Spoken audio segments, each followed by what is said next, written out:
Uh, how long is the healing process for tummy tuck with umbilical hernia repair? How long do I need to be out of work? And how long do I keep my drains in? Yeah, well, with a tummy tuck, we usually leave the drains in between 5 to 7 days. It's a little faster removal than some people that like to go 7 to 10 days, but I haven't found that you need to have them that long. It's just another piece of something to attach to, so the sooner we get it out of you, the better. But I don't like to take it out under 5 because if you get fluid showing up in there, it's a nuisance to deal with, and especially if you're out of the area, it's hard to find somebody that's going to want to manage it. So usually 5, 6, or 7 days, kind of depending on your schedule and then how the drainage is going. Yes, you can do a hernia repair with it. We will fix decent sized hernias that get sort of into the general surgery range of hernias.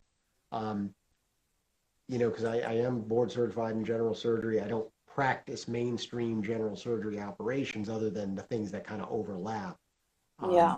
but if someone has a hernia and we think we can fix it either directly or with some fancier techniques of using your own tissue, we will do that.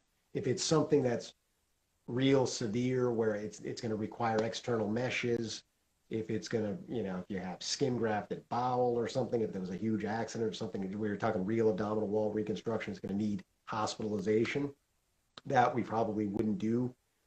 For us to do that, we'd have to put you in the hospital and manage you like that. And it doesn't fit with everything else that we do. So that's why we're not offering that kind of thing. But most of the, I would say 98%, 99% of the hernias that people typically have at the time of a tummy tuck, we will be able to handle.